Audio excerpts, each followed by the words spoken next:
Ya, bismillahirrahmanirrahim. Assalamualaikum warahmatullahi wabarakatuh. Ya, perkenalkan saya Agung Setiawan ya. Di sini diminta sama Kopma WG buat isi materi yaitu sejarah perkoperasian di dunia, sejarah perkoperasian di Indonesia dan serta sejarah Kopma WG itu sendiri. Nah, gimana sih materinya? Yuk kita simak sama-sama. Ya, ya.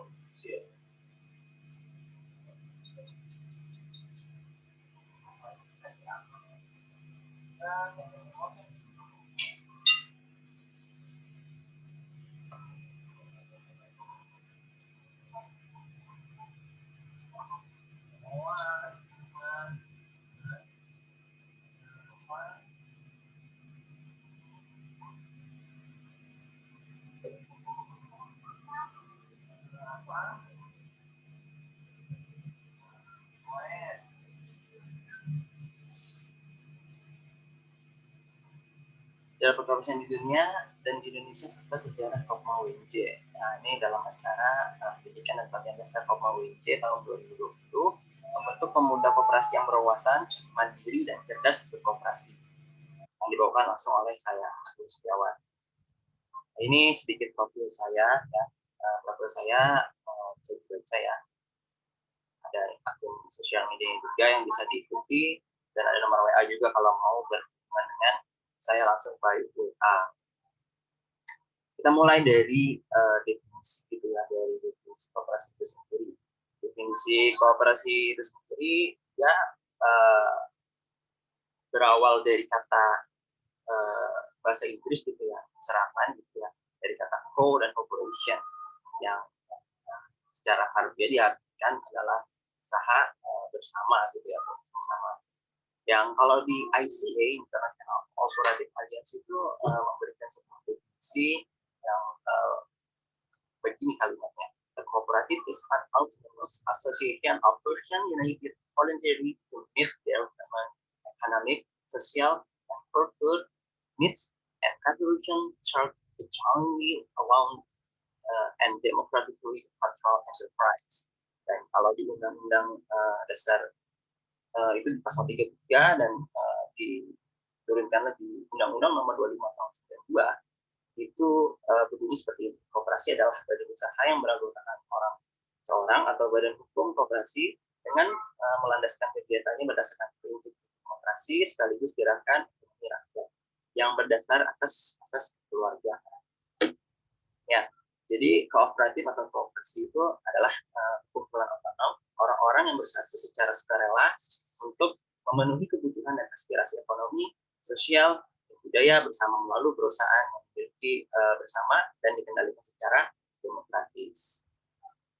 Kooperasi atau kooperatif ini usianya ya, yang dirayakan oleh seluruh dunia itu sekarang berusia 125 tahun. Ya. Jadi 125 tahun perayaan internasional Cooperative Alliance itu menjadi usia yang dirayakan oleh seluruh dunia ya. Yang pada dahulu itu pada tanggal 19 Agustus 1895. Nah, ini saya ambil dari referensinya dari websitenya ICA langsung, ya. Bisa dilihat dari historinya.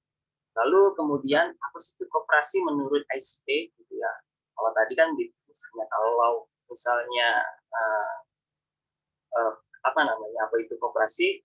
Itu cooperative are people-centered enterprise control and run by and for their members to realize their common economic, social, and cultural needs and aspirations. Atau bahasa Indonesia-nya, koperasi adalah usaha yang berpusat pada masyarakat yang dimiliki dan dikendalikan dan dijalankan oleh dan untuk anggotanya guna mewujudkan kebutuhan dan aspirasi ekonomi, sosial, dan budaya bersama. Sebagai bisnis gitu ya, koperasi juga mengutamakan benefit ya, before profit ya, sebagai bisnis yang didorong dengan nilai-nilai bukan hanya keuntungan. Ya, koperasi berbagi prinsip yang disepakati secara internasional dan bertindak bersama untuk membangun dunia yang lebih baik melalui kerjasama, menempatkan keadilan, kesetaraan, dan keadilan sosial di jantung perusahaan. Koperasi di seluruh dunia memungkinkan orang untuk bekerja sama untuk menciptakan perusahaan yang berkelanjutan, yang menghasilkan pekerjaan dan kemakmuran jangka panjang. share benefits itu menjadi tagline-nya yang di mana-mana koperasi tumbuh dan ada. Cooperative bring people together in a democratic and equal way, whether the members are the customers, employees, users, or residents. Cooperative are democratically managed by the one member, one vote rule. Members share equal voting rights regardless of the amount of capital they put into the enterprise. Indonesia-nya, itu koperasi menyatukan orang secara demokratis dan setara. Apakah anggotanya adalah pelanggan, karyawan, pengguna, ataupun penghuni gitu ya. Koperasi itu dikelola secara demokratis dengan aturan satu anggota, satu suara. Anggota memiliki hak suara yang sama terlepas dari jumlah modal yang mereka masukkan ke dalam perusahaan. Cooperatives allow people to take control of their economic future and because they are not owned by shareholders. The economic and social benefits of their activities based in the communities where they are established. Profits generated are either reinvested in the enterprise or returned to the members gitu ya. Jadi koperasi itu memungkinkan orang untuk mengambil kendali atas masa depan ekonomi mereka dan karena mereka tidak dimiliki oleh pemegang saham, manfaat ekonomi dan sosial kegiatan mereka tetap berada di komunitas tempat mereka didirikan. Keuntungan yang dihasilkan dapat diinvestasikan kembali di perusahaan atau dikembalikan kepada anggotanya. Jadi itu definisi, pengertian, dan juga apa sih itu koperasi biar teman-teman tahu. Dan ini juga informasinya berdasarkan dari ICA, International Cooperative Alliance juga, dan berdasarkan Undang-Undang 25 tahun 1992. Dan untuk lebih jelasnya, saya ada video ini dari International Labor Organization ya, ILO, ya, tentang International Year of Cooperative 2012 gitu ya. Ini linknya saya juga taruh supaya teman-teman juga bisa lihat channel YouTube.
Ya, itu tadi video yang dibuat oleh International Labour Organization dalam memperingati Hari Koperasi Internasional 2012 sudah 8 tahun lalu gitu ya.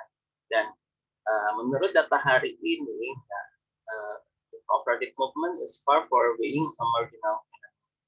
At least 12% of humanity is a cooperator of any of the 3 million cooperatives on Earth. Jadi gerakan kooperasi lebih dari sebagai fenomena marginal saja gitu ya.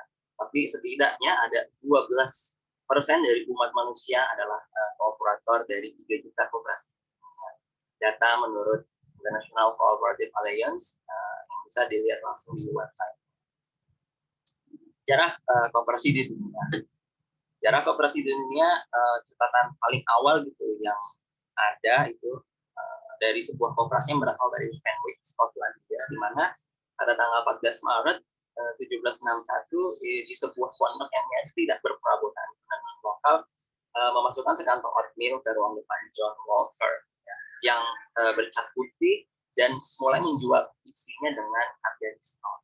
Ya, membentuk Fenwick Weavers masyarakat gitu ya, pada tahun 1844 sekelompok 28 pengrajin yang bekerja sama di kapas di pabrik kapas ya di kota Rockdale itu di utara Inggris mendirikan bisnis koperasi modern pertama gitu ya. Setelah dari Skotlandia, terus koperasi modern pertama itu adalah Rockdale gitu ya di utara Inggris.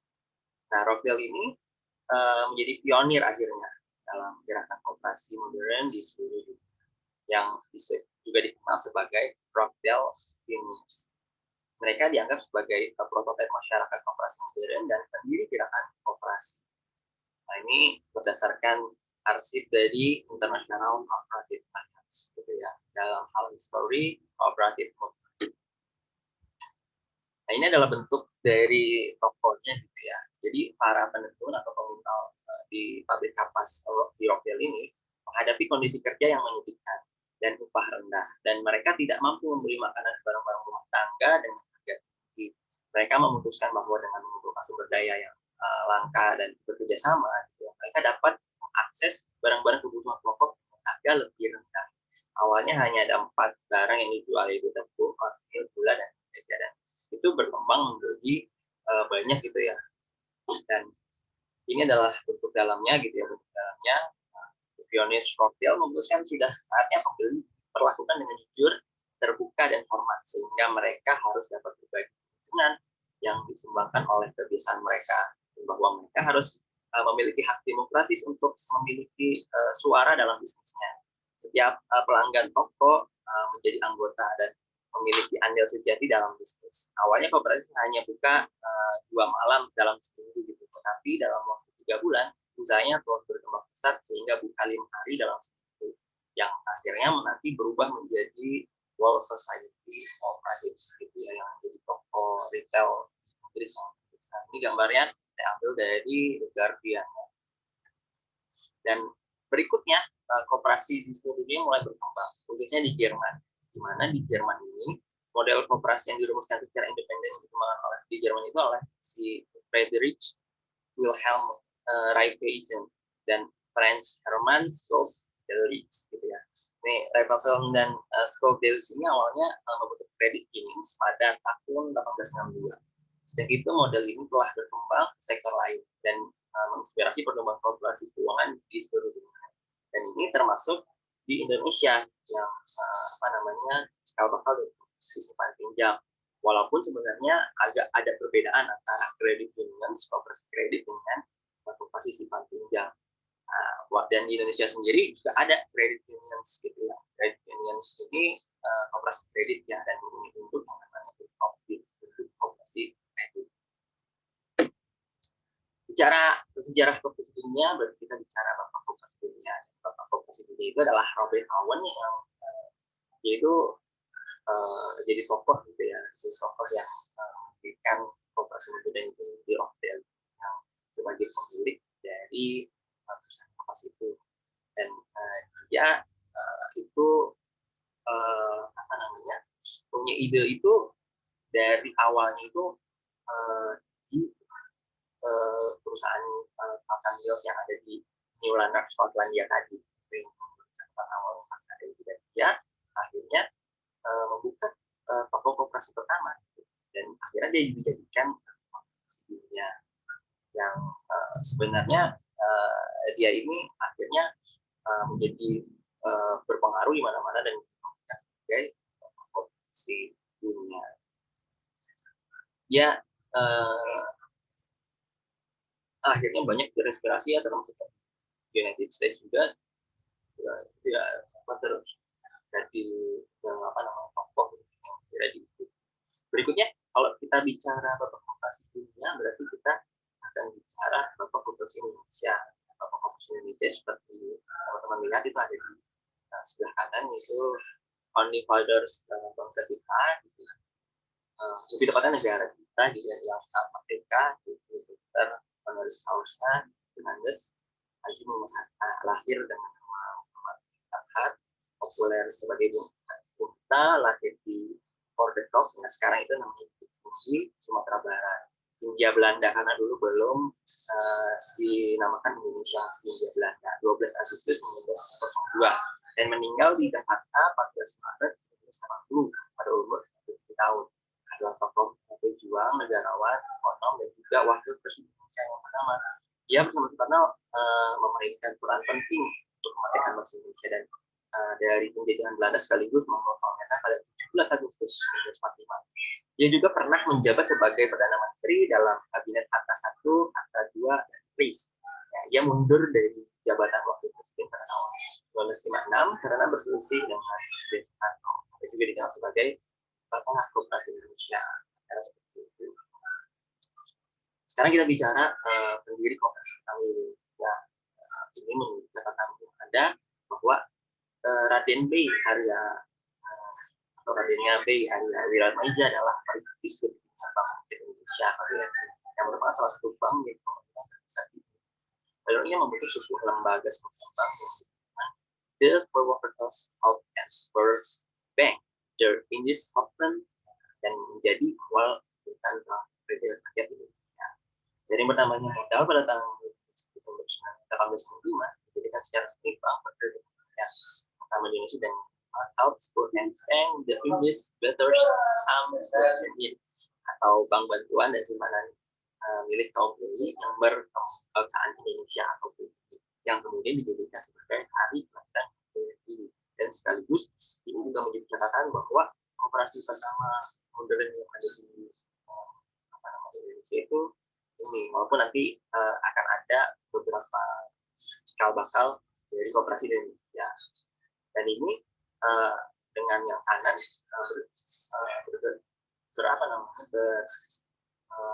berhubungan gitu ya, pencetus koperasi kredit bank atau bank koperasi gitu ya. Si Frederick Wilhelm Reich ya, yang tadi sudah diceritakan sedikit di sejarah setelah berkembangnya negara Inggris dengan koperasi konsumennya, consumer kooperatifnya. Nah, ini untuk bank kooperatif atau credit union, koperasi kreditan. Dan sedikit tentang biografinya, di mana dia lahir di Hansik, Jerman, tanggal 3 Mei 1818 dan meninggal di Munich, Jerman, 11 Maret 1888 pada umur 69 tahun. Jadi tokoh penggerak di Jerman sekaligus dunia terkait berkoperasi atau kredit. Dan Prevision adalah seorang kelompok sistem koperasi kredit dan juga bank koperasi, sehingga beberapa koperasi kredit dan koperasi telah dinamai dengan nama Prevision. Tadi ada Prevision Bank. Dan berikutnya kita masuk ke sejarah koperasi Indonesia. Sejarah koperasi Indonesia itu menurut catatan yang tadi ya, di koperasi pertama di Indonesia itu di Dewiluang di Purwokerto 1896, yaitu Raden B. Arya Wiratmaja sama Pak modal dengan bentuk koperasi simpan. Ya, apa yang disimpan? Disimpan pinjam uang, simpan pinjam uang, lalu simpan lagi pinjam uang seperti itu. Dan akhirnya tahun pasca kemerdekaan, yaitu Kongres pertama di 1947 di Tasikmalaya, itu menjadi awalnya terbentuknya SOKRI atau Sentral Organisasi Koperasi Republik Indonesia, diperingkat sebagai Indonesia dan Nawakal Republik Dewan Indonesia. Dan pada perjalanan Koperasi Indonesia banyak mendapat politisasi oleh orang-orang dari ini, sampai saat ini banyak sejarah koperasi yang lahir karena politik. Ini dari buku ya, dari buku Teori dan Praktik penulisnya Arifin S. Halemuan, Jakarta Erlangga 2001. Dan ini kooperasi sebelum atau pra kemerdekaan, di mana ada model kooperasi rumah tangga yang diajukan ya oleh Bung Tomo. Lalu tahun 1913 model toko kooperasi didirikan oleh Serikat Islam. Lalu tahun 1927 Kongres kooperasi yang sebelum kemerdekaan yaitu oleh Partai Indonesia. Lalu sejarah kooperasi mahasiswa. Sejarah kooperasi mahasiswa ini dari peristiwa mulanya dari peristiwa dari tahun organisasi kehidupan kampus dan badan koordinasi kemahasiswaan, di mana dalam SK nomor 0156 garis 1978 oleh Menteri Pendidikan itu ini digunakan untuk berusaha melokalisir gitu, dan memutilasi aktivisme sosial politik gerakan mahasiswa. Kebijakan ini dipicu oleh peristiwa Mahari tahun 1974 dan Juli 1977. Nah, Mahari ini malah bertanggal 15 Februari. Kalau bisa searching di Google gitu ya untuk lebih jelasnya. Dan ini pasca pemilu juga di 1977. Nah, Dewan dan Senat mahasiswa ini diberlakukan di berbagai perguruan tinggi untuk menarik mahasiswa kembali ke kampus, ya, agar mahasiswa itu tidak bisa terlibat dalam aktivisme sosial politik pemerintahan baru. Jadi dibubarkan dia. Terus habis setelah dibubarkan, dibentuklah unit-unit kegiatan mahasiswa atau UKM.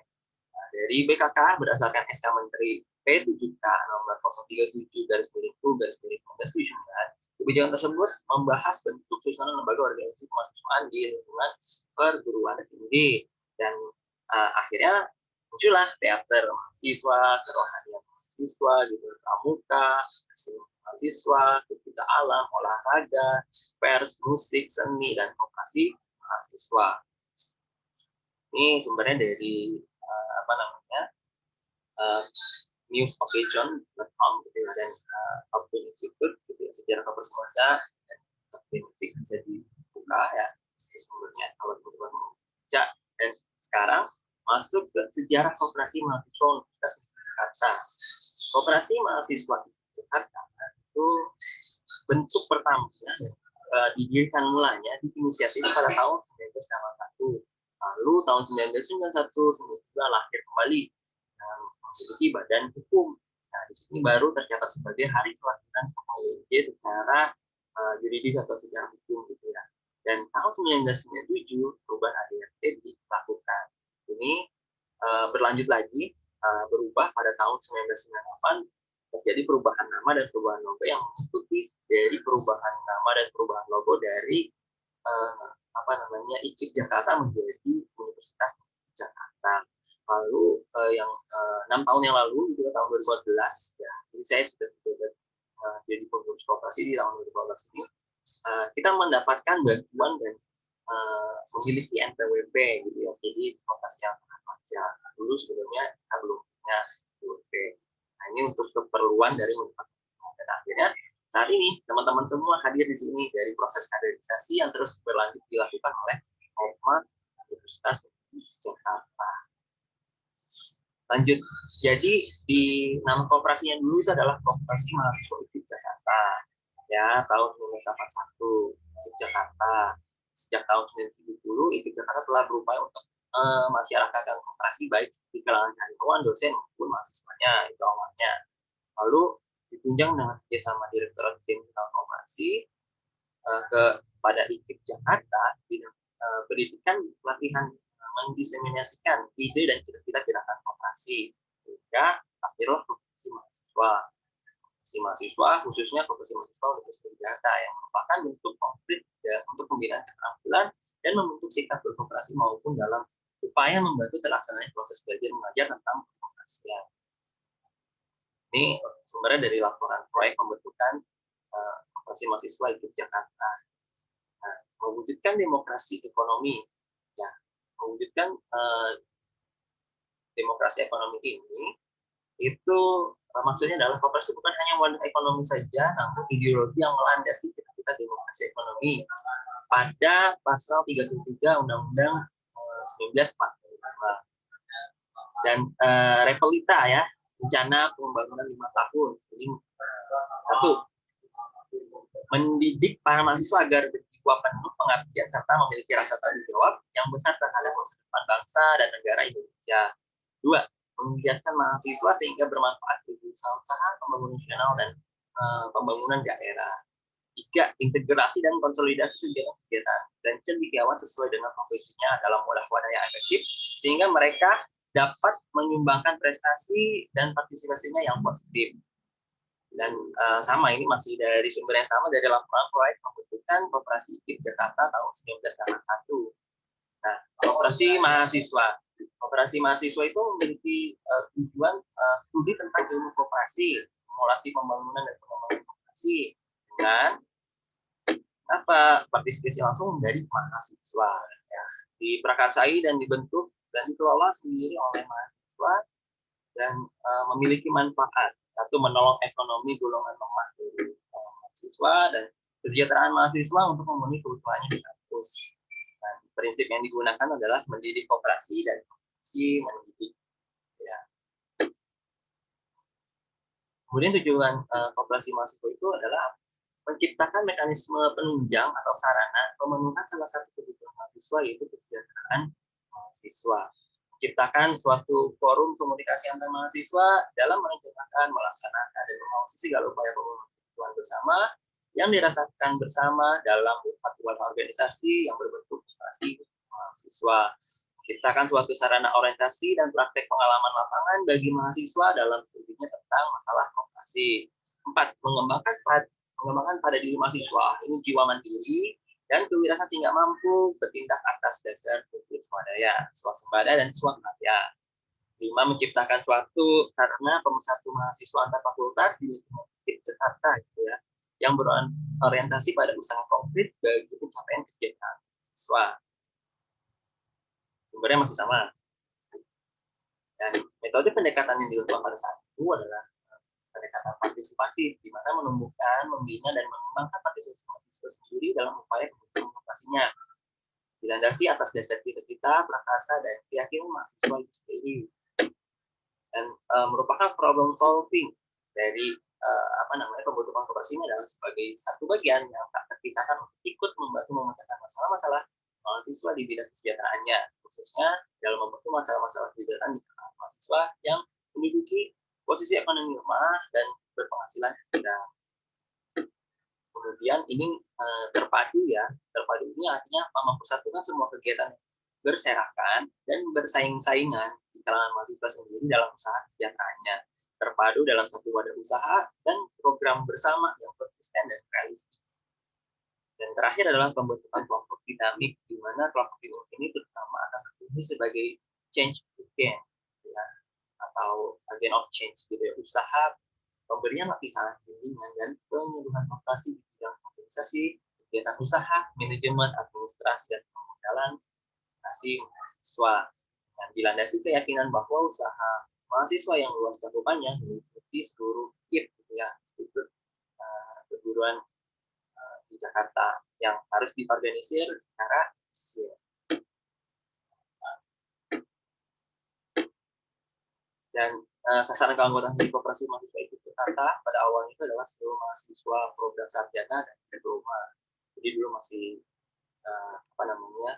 otomatis gitu ya gabung. Dan daerah bekerjanya koperasi mahasiswa ini adalah seluruh kampus IKIP baik yang di Jakarta gitu ya, yang ada di UI Rawamangun gitu pada saat dulu, Kemudian kita masuk ke tokoh-tokoh pembentukan Koperasi Mahasiswa IKIP Jakarta.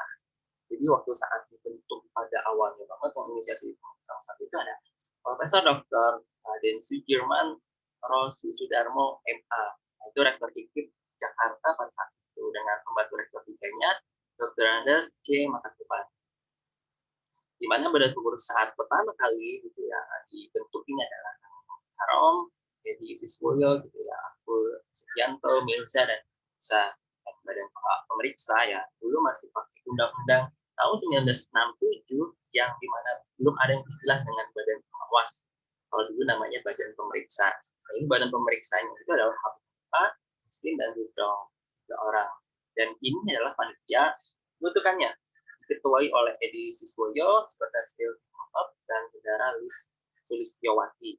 Anggotanya itu ada S, Samsudin, Hasnani, Isma Akitai, dan pembantu umum untuk berbagai kegiatannya. Nah, kalau di sini banyak sih gitu ya.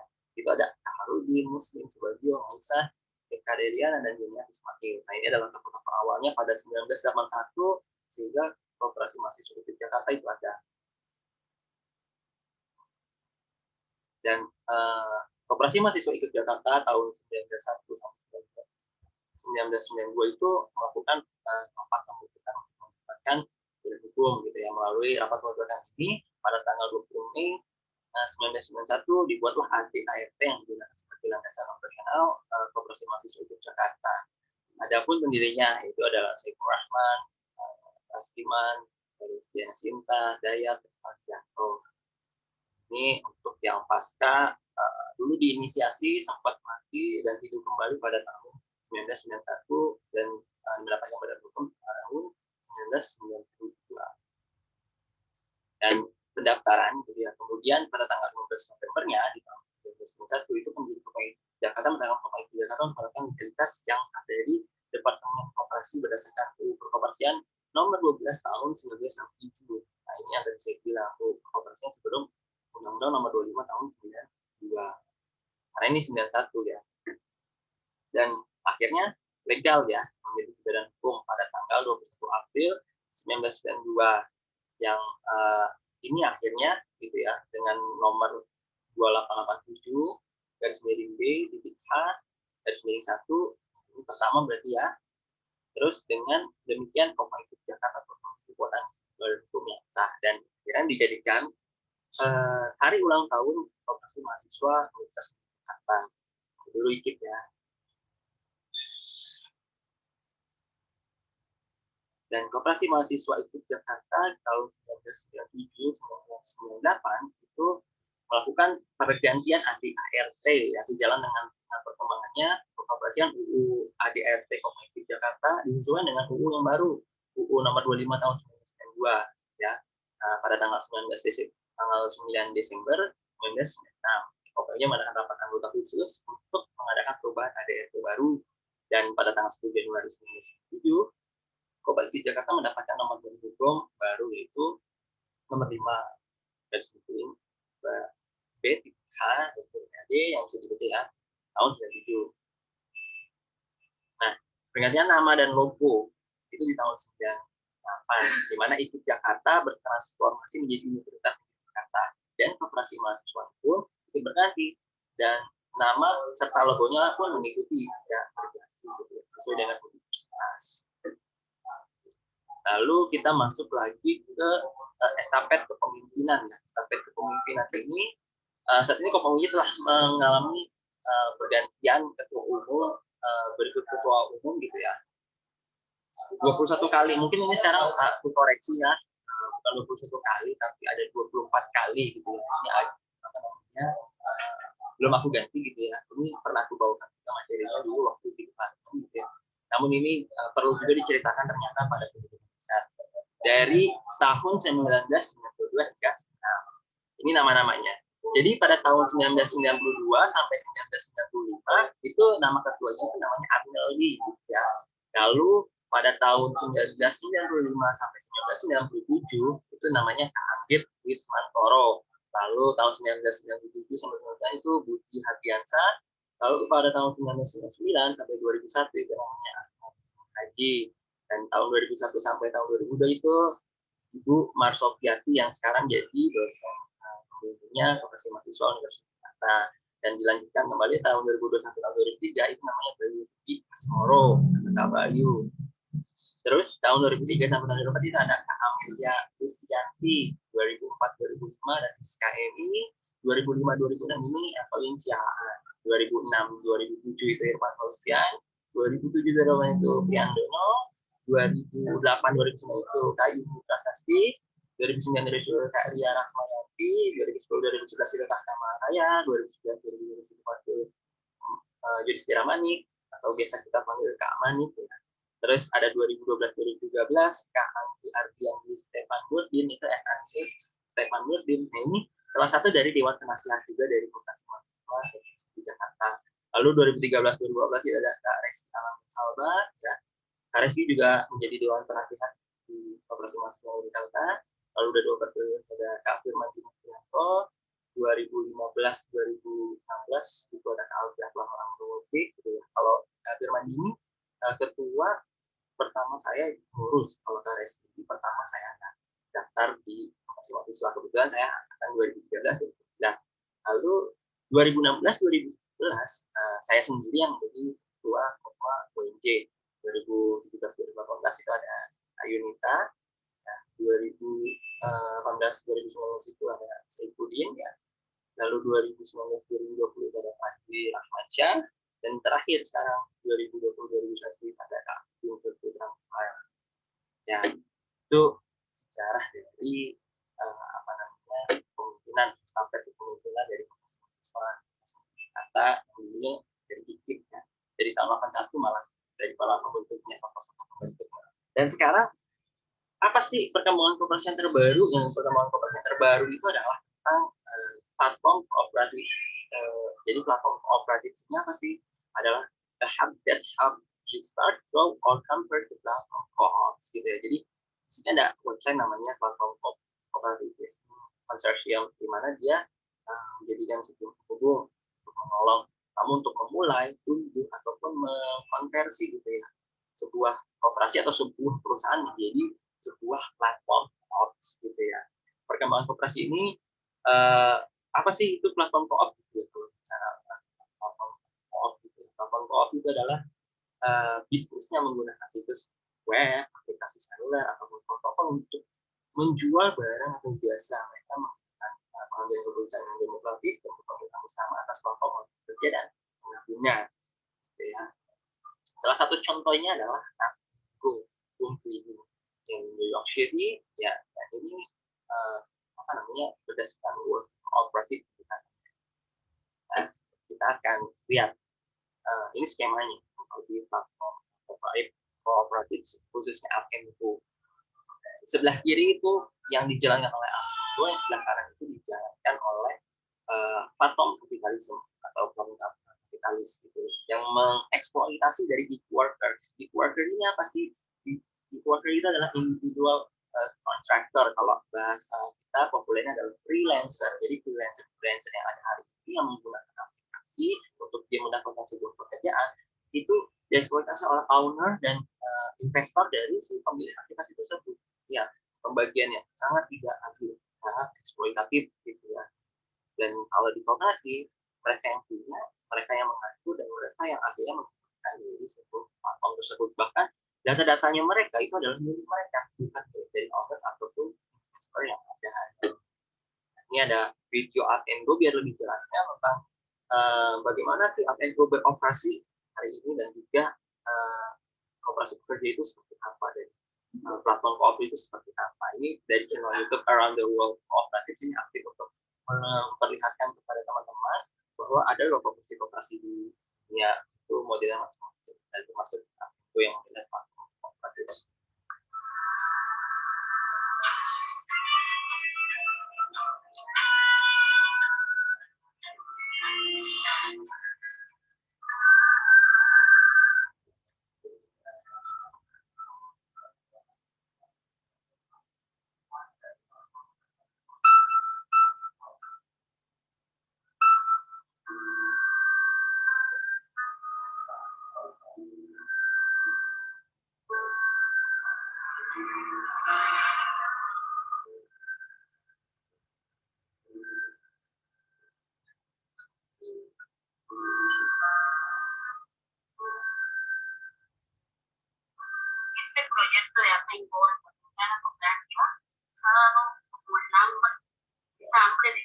emprendimiento que al final de cuentas nos motiva.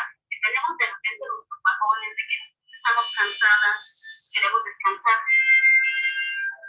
pero cada vez que asistimos a un evento, a un trabajo, nos inspira y decimos, vamos para adelante, queremos más y más.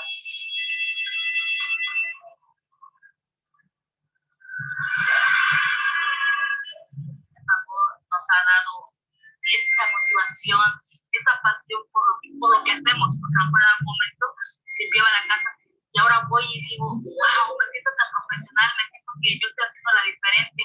No solamente hago la diferencia, llegar y crear un ambiente brillante, limpio para mis clientes, sino estoy haciendo la diferencia porque estoy en un proyecto que sé que va a ayudar a muchísimas más personas, ¿no?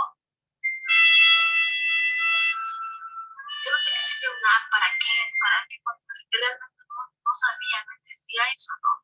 Ahorita que yo voy entendiendo eso también, wow, o sea, esto es otro mundo.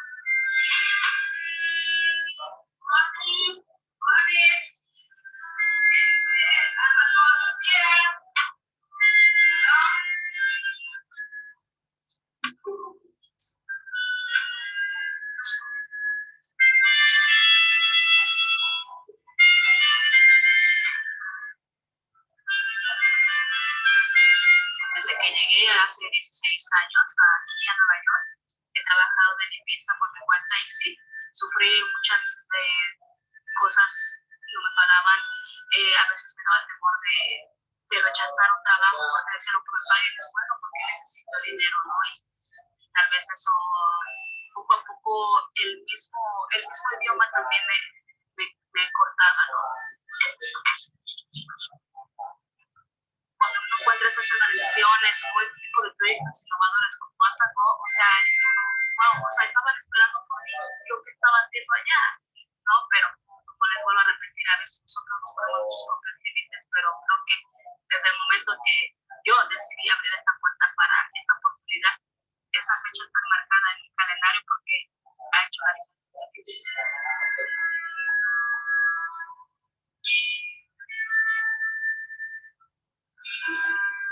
Apico is a digital platform where people can book home cleaning and commercial cleaning services. But it's also a cooperative that is jointly owned by worker-owned cleaning businesses. Right now, there are 3 cleaning businesses and 22 members or worker owners who are in those 3 cleaning co-ops. Up and Go was officially launched to the public in May 2017, but its origins go back much further than that. So I work for Center for Family Life, which is a community-based organization here in Brooklyn. It's a Park neighborhood, which is a diverse immigrant community, and we provide a range of community services. And starting in 2006, we started helping workers organize their own businesses in the form of worker co-ops. One of our partners is funding our work for some time, Robinson, which is a foundation here in New York that's focused on ending poverty. They were looking at changes in the gig economy or digital gig economy. There are many problems in the digital economy, right? So from very unclear status of the worker. So it's often a gray area if people are employees or if they are independent contractors. Platforms like Uber and others argue that the workers are really independent contractors. So you should think of a platform co-op as a platform, so that means a website or an app or a protocol which is central to the operation, to selling goods or services of a co-op. The worker owners of APCO, they are very proud. They own the IP rights to the platform. So they have the intellectual property of the platform is in their own hands.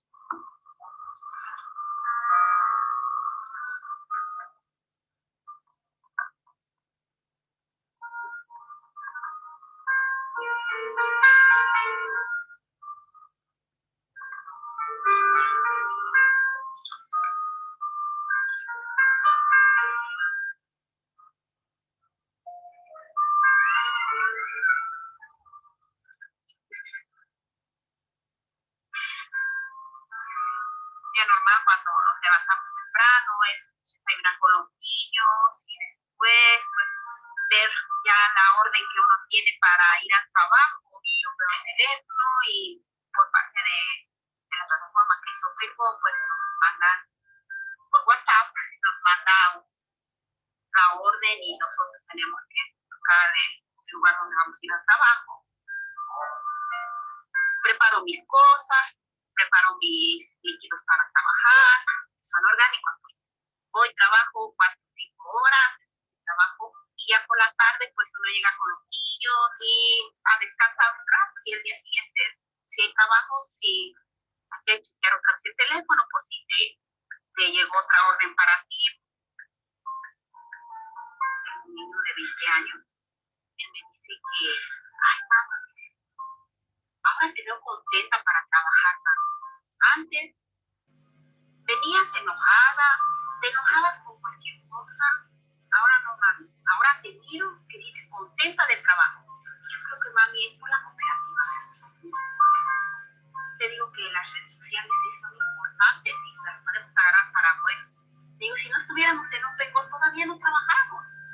Porque Opengo nos hace rápido trabajar, le digo. Dice, ¿de verdad? No sé. Ok, mami. Pero estuve muy contenta ahora trabajando. Y yo creo que eso es más bonito porque no te pones enojada con los hijos, vas mejor en la casa, trabajas con gusto y pues cuidas los hogares de las demás personas. We are excited about the development and the growth of platform cooperatives here in the United States and across the world.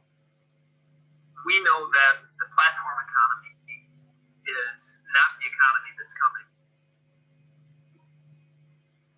Ya, tadi kata-kata sudah sampai mana?